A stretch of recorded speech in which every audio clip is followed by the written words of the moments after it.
राम और श्याम दो गो भाई रहलन।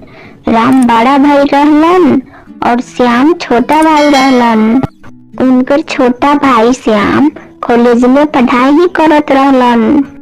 एक दिन राम के माँ राम से कहत रहन, तोहर पढ़ाई खत्म होइले बहुत दिन हो गइल बा बेटा। अब तो तोर अच्छा खासा नौकरी भी लग गइल बिया।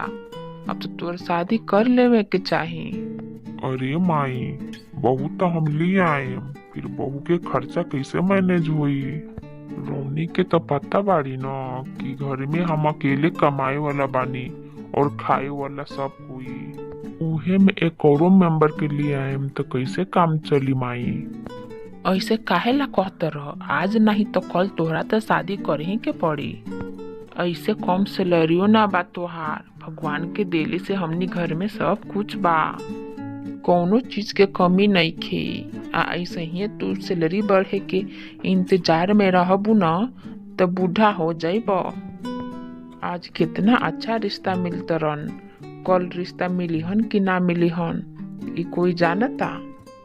माँ के आगे राम के कुछो भी न चलेला और जल्दी ही उनकर माँ उनकर लिए लड़की देखेला शुरू कर देलन। बेटा, रिश्ता तो बहुत आवतरन, लेकिन हम चाहतनी कि तोहर पसंद के कोई लड़की होई तो बोला, ताकि ओकरे से हम तोहार रिश्ता के बात आगे चलाई। माई, हम तो चाहतनी कि मियाँ बीवी के दोनों में से एक कोई के बाहर काम करे के चाही और एक कोई के घर संभाले के चाही, तब जाके घर गृहस्थी अच्छा से चल पाई माई। अगर दोनों ही नौकरी करेला बाहर चल जाई तो परिवार चलाओ में दिक्कत होई माई। बेटा देख, हमरो इच्छा तो यही करता कि घरेलू लड़की बहू बन के आई तो हमनी के परिवार के जोड़ के रखियन। ठीक बा बेटा, हम तोहरा लागी सुंदर सुशील घरेलू लड़की ही तलाश करतनी।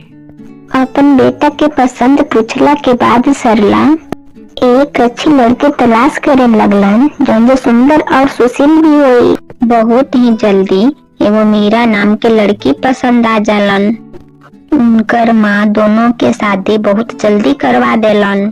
अब घर की जिम्मेदारी बहू मीरा के हाथों में सौंप के सरला रिटायरमेंट के मजा लेवे लागलन। घर में नई बहू आवे के कारण घर में बदलाव के एक नया लहर चल पड़ल रहे।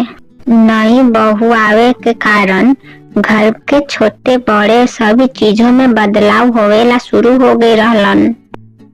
मीरा समान घरेलू लड़की की तरह अपन घर गृहस्थी संभाले के पूरी कोशिश करत रहलन। माँ, हमार शादी के कई महीना हो गई, रवा खुश बानी न अपन पतोह से? बेटा, हम अपन समझ से कन्या के आज तक कुछो ना कहले बानी। सच बात तो यह बा बेटा कि मीरा जैसन पतोह पा के ई घर खिल उठल बा। हमनी के माँ बेटा तो बहुत सालों से ई घर में रहतनी जा, बाकी मीरा के अइला के बाद हमनी के घर के कोना कोना जीवित हो उठल बिया। बाकी तो सब खुशल मंगल रहे, पर मीरा के आ गईला पर सभी लोग बहुत खुश रहे लागल रहलन। मीरा भी अपन परिवार से प्यार दुलार मिलला के कारण वो भी बहुत खुश रहत रहलन। लेकिन एगो बात जरूर रहे जौन जे राम के नींद उड़ा देत रहलन। जब से शादी हो रहलन, पहले तो शादी का खर्च रहे, अब ओकरा बाद मीरा के घर के लिए शॉपिंग करे के वगैरह वगैरह सामान खरीदारी कैला से राम के हाथ तनका खींचा खींचा रहत रहलन, जेकरा कारण राम कोई भी चीज खरीदेला पैसा सोच समझ के खर्च करत रहलन। शादी के लगभग 1 साल बीत गई रहे, पर गुजरते समय के साथ मानो घर का खर्चा बढ़ते ही जात रहे। इधर बड़का भाई के समझौला के बाद भी श्याम अपन खर्चा में कोनो कटौती ना करत रहलन, बल्कि अभी वो अपन पूरा हाथ से खुला करके खर्च करत रहलन। अक्सर वो अपन दोस्त के साथ जा करके कॉलेज के कैंटीन में पार्टी करत रहलन। फिर घर जाके अपन पॉकेट मनी के खर्च होने के रोना रोए लागत रहलन। अपन छोटका भाई के आदत से बड़का भाई बहुत परेशान हो गए रहलन। एक दिन माँ बड़का बेटा के बात सुनकर छोटका बेटा के अपन पास बुला के समझावे लगलन। माई हमें परेशान हो गए बानी ई बात सुन सुन के। सबके घर में सिर्फ हमरे खर्चा नजर आता का। जब से भाभी आइल बाड़ी तब से वही घर के खर्चा कैले बाड़ी। उनसे तो भैया कुछ कहते ही नहीं खे। देख बेटा, घर में सालों से कोई बदलाव ना भइल बा और बहू जो कुछ भी खरीद के लाइल बाड़ी उ घरे के खातिर खरीद के लाइल बाड़ी। अपन लागी तू कुछ खरीद के ले ही ना बाड़ी। सब घर के खर्चा के सामान ले कर के आइल बाड़ी। इमे बुरा माने वाला बातें नहीं खे। थोड़ा समझदारी से काम होई तो सब लोग के लिए अच्छा होई ना। माई अगर इतना ही दिक्कत रहे तो भैया के पहले ही समझदारी से काम ले चाहिए ना। कौने कहले रहे ओकरा के कि हाउसवाइफ लड़की से शादी करेला। नौकरी वाली लड़की रहती ना तो घर में कबो पैसा के दिक्कतें ना होती। आई भैया हमेशा कहलन कि हम अकेला कमाए वाला बानी, हम अकेला कमाए वाला बानी। उनकरा के ई सब बोले के जरूरतो ना पड़ी। सही समय पर सही डिसीजन ना लेलन। अब हमनी लोगन के परेशान करतरन। श्याम तो कोनो तरह से अपन भाई के बात समझे की कोशिश करते ही ना रहे। धीरे धीरे समय बीतत रहलन। कुछ समय के बाद श्याम के नौकरी लग जालन। आ घर में जौन चल रहत रहे रुपया के दिक्कत वो दूर हो जालन। 2-3 साल के बाद माँ फिर छोटका बेटा के शादी करेला कहतरन। श्याम जानत रहलन कि उनकर माँ के इशारा केकरा और बा। वो बचपने से बड़ा जिद्दी टाइप के रहलन और मुंह फट्टा भी रहलन। उनकर माई जानत रहलन कि बात के आगे बढ़ावला से कोई फायदा ना बिया। वही लागे छोटका बेटा के बात के इग्नोर कर देत रहलन। फिर भी उनकरा लागे भी शुरू कर देन लड़की ढूंढेला। धीरे धीरे समय बीतते गई और छोटका भाई के शादी भी एक लड़की गीता नाम के साथ हो जालन। एक दिन गीता अपन पति से कहतरन, जी हम का कहतनी कि अब रउआ बाइक से जाइला छोड़ दी। अब चली 4 गो चक्का वाला गाड़ी ले लेवे। नहीं तो हम तो ना जाए वाला बानी ऑटो से ऑफिस। पत्नी के कहला पर श्याम एगो गाड़ी खरीद लेलन। का बात बा भाई, शादी होते ही तू गाड़ी से ऑफिस जाएला शुरू कर देला। हा हा हा हा, प्रमोशन हो गइलन भाई के। प्रमोशन तो हो गइल भाई, हमर बीवियो तो जालन साथ में। अब डबल इनकम हो गइल बा। अब तू ही बताओ, अब ऐसन में गाड़ी खरीदे में कोनो दिक्कत होई? और गाड़ी खरीदे ला बहुत दिन से सोचत रहनी। अब मौका मिलल तो खरीद लेनी। हालांकि उनकर दोस्त उनकरा के मजाक में कहत रहलन, पर गीता सब समझ गइलन। उ सोचे लगलन कि सब तो ताना मारतरन। ये लोग तो ताना ऐसे मारतरन जैसे कि मीरा के कमाई से घर चलता हूँ। शाम के वक्त जब दोनों घर आवतरन तो देखतरन उनकर भाभी उनकर भैया के घर पहुँचते ही चाय नाश्ता सब ला करके देतरन। गीता, कोनो बात तू नोटिस कैलू? भैया के ऑफिस से आवते ही चाय नाश्ता सब तैयार हो जाला और एक तू बारू कि कमरा से बाहर निकल के झांकू तक ना आवला। श्याम, रवा कैसन बात करतनी? भाभी के साथ हमार कंपेयर करतनी। वो तो सारा दिन घर में बैठल रहलिस। तनका भैया के चाय नाश्ता पिला देलन तो कौन से बड़का काम कर देलन।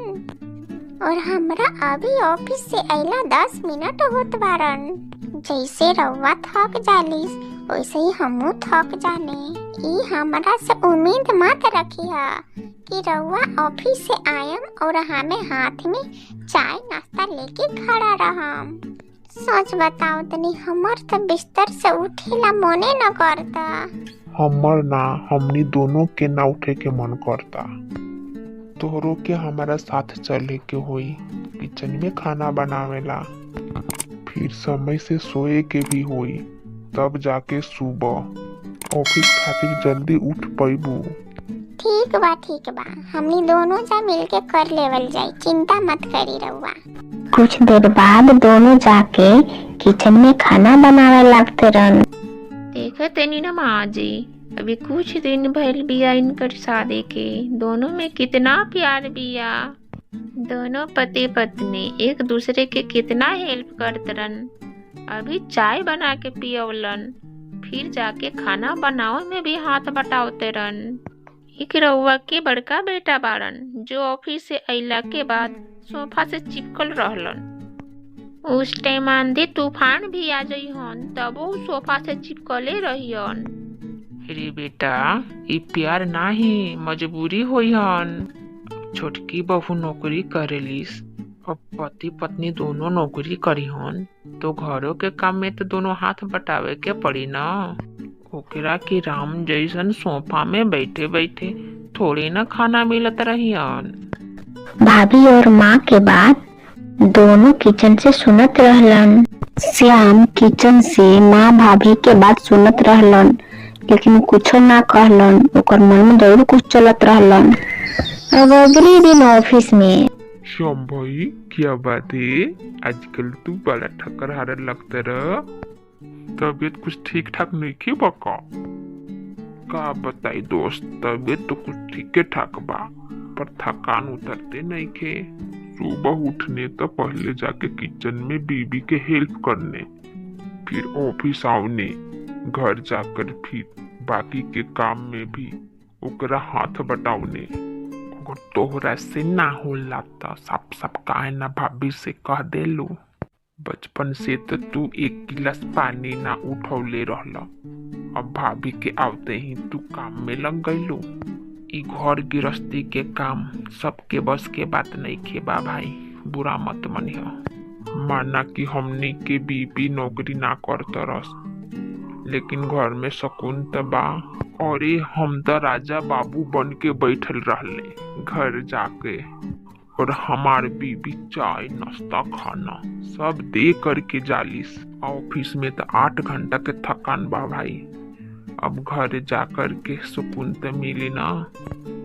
अब देख, हमार बीबी तो बड़ा लकी बा। बच्चा के स्कूल के टेंशन उन्हीं के माथा पर रहला। हमें तो बस सारा महीना के सैलरी उनकरा हाथ में जाके रख दीने, बाकी सारा चिंता उकरी रहलन। अब हमरा के ही देख लो, हमेशा फ्रेश नजर आवत बानी नु, मुंड भी तरोताजा बा। भाई, घर गृहस्थी और किचन के काम ये सब औरत के सूट करेला। वही लागी तू धीरे धीरे साइड हो जा। हमर बड़का भाभी के देखा जॉब करेला, सुबह 4 बजे उठ के पहले घर का काम करेलन, फिर ऑफिस जा कर के, फिर घर जा कर के सबके लिए खाना बनावलन। भाभी दोनों संभाल लेलिस, फिर तुहार वाली काहे ना संभाल सकतरन। श्याम जब घर पहुंचलन, गीता बढ़िया से चाय बना के पिला दे यार, सर दर्द करता। आज ऑफिस में बहुत सारा काम रहलन। ई का कहतनी शाम, हमें वेट करतनी कि रउआ हमरा लागी कॉफी बना के लेके आयम, जब तक हमें रूम ठीक कर ली। सुबेरे जल्दी जल्दी में सब उलट पुलट हो गइल बिया। तुहार नौकरी करे के बात करो, ना करे के बात मत करो, लेकिन अब हमरा से कोनो काम करे के मदद के उम्मीद मत करो। रउआ कैसे न बात करते नहीं हमरा से? हमें कैसे अपन नौकरी छोड़ दी? कोनो थाली में रख के हमरा के नौकरी दे ले बिया का? बहुत पापड़ बेलला पर यहाँ तक पहुँचल बानी, हमें अपन नौकरी ना छोड़े वाला बानी। रउआ राजा बाबू बन के ऑफिस जाइबू, हमें घर गृहस्थी में अपन जिंदगी खपा दे। श्याम और गीता के लाइफ हर रोज खराब होते जात रहलन। श्याम के ईगो हर बात में बीच में आ जात रहलन। उनकर ऐसा लागत रहलन कि पत्नी के साथ काम कैला से उनकर मर्दानगी कम हो जाए, या शायद उनकर बाहर नौकरी कैला से उनकर पत्नी ओकरा पर हुक्म चला रहल बाड़े। श्याम के कुछ भी न कैला से गीता बिल्कुल थक जाली और एकर प्रभाव ई दोनों के रिश्ता पे पड़त रहलन। श्याम के बड़का भाई भाभी और उनकर माँ ये रिश्ता के महसूस करत रहलन कि उनकर भाई और उनकर पत्नी के बीच सब कुछ ठीक नहीं खे। एक दिन उनकर भाई उनकरा से कहते रहन, का बात बा श्याम, हम देखत बानी कि तोहनी दोनों जन में दिन प्रतिदिन बात बढ़ल जात बा। अगर ऐसा ही दोनों कोई ईगो लेके बैठबू तो रिश्ता कैसे चल पाई। आखिर दिक्कत का बा, इतना पढ़ल लिखल लड़की से शादी होइल बा तोहर। दोनों कोई नौकरी करत रसन, तू लोगन कब का चाही। देखो भैया, फिर से तू शुरू हो गईल। पता नहीं काहे सब कोई के यही लागतरन कि हमरा से ज्यादा काबिल गीता बारन। हमें तो एकदम लागतनी ना लायके बानी। हमें न पैसा कमा के लावतनी, ना अच्छा नौकरी करतनी, जोन जो हर कोई गीते के तारीफ करतरन। हमें एकदम थक गईल बानी उनका तारीफ सुन सुन के। गाड़ी खरीदनी तो गीता से 1 रुपया ना लेनी। हमें अच्छा कपड़ा पहन के अगर ऑफिस चल जाए तो सब कोई कहलन कि भाभी जी गिफ्ट कैले बा। हम मानतनी हमर बीबी नौकरी करीला, लेकिन हमें निकामा और नालायक ना बने। अपन जरूरत अपन खर्चा हमें अपन कमाई से पूरा कर सकतनी। गलती हो गई भैया, जौन की हमें नौकरी करे वाला लड़की से शादी कर लेनी। हमरो के रोनी जैसन हाउसवाइफ के साथ शादी करे के चाहत रहे। कम से कम घरे अतिक तो 1 कप चाय तो मिलित। यहाँ तो जिंदगी से सुकून ही खत्म हो गईल बा भैया। तोहार जिंदगी से सुकून ई खातिर खत्म हो गईल बा कि तू अपन पत्नी के पत्नी ना कंप्यूटर समझ लू। पति पत्नी एगो गाड़ी के पहिया होला, दोनों साथ चली तभी गाड़ी दौड़ पाई, नाही तो लड़खड़ा के उ गिर जाई। तुहार बीबी 8 घंटा नौकरी करके घरे आवलन, उ भी थक जात होइहन। अगर कभी तू काम में ओकर मदद कर देबा, कभी चाय बना के पिला देबा तो तोहर का बिगड़ जाई। जैसे तोहर लागला कि तू ऑफिस में काम करते करते थक जाला तो ओकर ना लागत होई। काहे एक आदमी के खाली अपन पत्नीये से उम्मीद रहला कि ओकरा लगी चाय कॉफी खाना सब पत्नीये परोसे। पति पत्नी के बीच प्रेम होखे के चाही। पत्नी चाहे हाउसवाइफ हो या और कुछ, पति पत्नी के रिश्ता तभी चल सकता जब दोनों के बीच में आपसी तालमेल सही हो। दोनों कोई अलग अलग दिशा में भगब तो जिंदगी के गाड़ी के भगा पाना मुश्किल हो जाई भाई हमार। अपन बड़का भाई के बात सुन के श्याम के ये एहसास भइल कि वाकई वो अपन पत्नी के पत्नी ना समझ के प्रतिद्वंदी समझ ले रहे। एकरी वजह से दोनों के बीच में आपसी खिंचाव ज्यादा बढ़ गए रहे। गलती के एहसास हो गईला पर श्याम अपन भाई से वादा कैलन कि वो अपन पत्नी के शिकायत के मौका कबू ना दी। जिम्मेदारी भी दोनों मिल के ही उठाई।